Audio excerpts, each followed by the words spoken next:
Le 3 octobre 2022, en plein Manille, la vie de cette famille a basculé. C'est l'endroit exact où Percy a été assassiné. Il conduisait et une moto avec 2 tueurs a dépassé sa voiture par la gauche. Ils ont tiré 3 fois.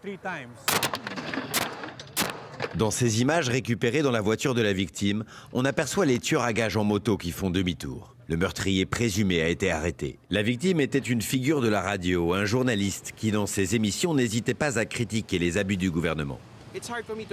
C'est dur pour moi de sortir et de conduire ma voiture. Dès qu'il y a une moto, j'ai peur que ce soit un tueur. Les 6 enfants et la femme de Percy Lapide ont obtenu une protection policière, mais elle est intermittente. C'est le frère de Percy, lui aussi journaliste, qui maintient la pression politique et médiatique afin que l'enquête se poursuive. C'est le logo du programme original de Percy qui s'appelait les Flammes de Percy. L'idée du feu, c'est parce qu'il dénonçait les questions d'injustice et de corruption aux Philippines. Il critiquait souvent les présidents et surtout Duterte. Rodrigo Duterte. Pendant 6 ans, le président cow-boy a imposé une culture de l'assassinat public, encourageant la police ou des tueurs à gages à liquider les trafiquants de drogue, les consommateurs, mais aussi des voix qui dérangent, en particulier des activistes des droits de l'homme ou certains journalistes. Pensez-vous que l'ancien président pourrait être derrière le meurtre de votre frère ? C'est une forte possibilité. Il y a eu un cas où Duterte a dit que les journalistes n'étaient pas exemptés des assassinats. Entendre ces mots prononcés par le président en personne, ça nous a fait tous trembler. Malgré les risques, Roy a décidé de reprendre l'émission de radio de son frère, afin que le feu de Percy Lapide continue à brûler. Aujourd'hui, les Philippines sont gouvernées par un nouveau président, Ferdinand Marcos Jr., qui, lui, dit vouloir respecter les droits de l'homme. Mais il y a un domaine où Duterte et Marcos se retrouvent, la lutte contre le communisme. En 2020, une loi antiterroriste a donné des pouvoirs accrus aux autorités pour arrêter toute personne désignée comme terroriste. Et pour beaucoup au gouvernement, cela comprend certains activistes et politiciens d'extrême gauche. Là, on est victime de fake news. Ils disent « Ne soyez pas trompés par ces terroristes ». Et il y a ma photo, mon nom.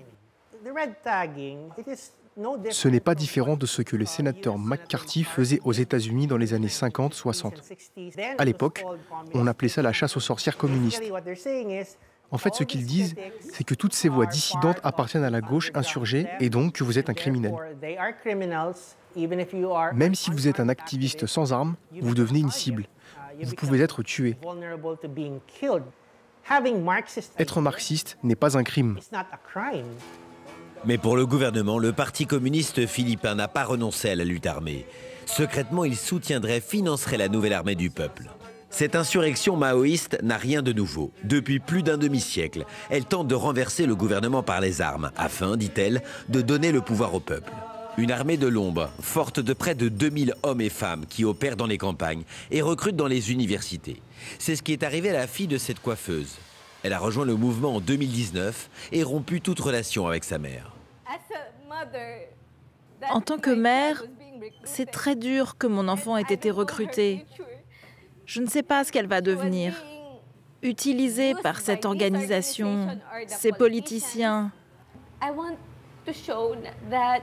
Je veux montrer aux autres parents victimes qu'ils doivent se battre pour que leurs enfants aient une chance de s'enfuir et de retourner dans la société. Mais pourquoi les appelez-vous terroristes? Parce qu'ils tuent. Si la rébellion est une réalité, les lois antiterroristes actuelles occasionnent des dérives, arrestations et meurtres d'activistes notamment. C'est l'une des revendications de ces manifestants rassemblés pour l'anniversaire d'une des figures de l'indépendance philippine.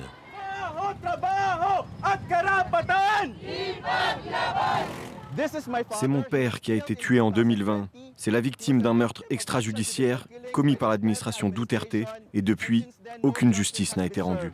Son père était un activiste de gauche qui organisait des distributions de nourriture pendant la pandémie. Mais les services de renseignement l'accusaient d'être un rebelle maoïste. Le meurtre de mon père est le symbole de l'impunité et de l'absence de loi qui règne ici aux Philippines. Le gouvernement voulait réduire au silence les voix dissidentes et les activistes. Et sa façon de procéder, c'est de tuer. En septembre 2022, la justice a volé au secours de l'extrême gauche, soutenant que le Parti communiste ne pouvait pas être déclaré terroriste par les autorités. Mais les assassinats n'ont pas cessé et des familles continuent à souffrir. En 3 ans, une trentaine d'activistes et de journalistes a été éliminée.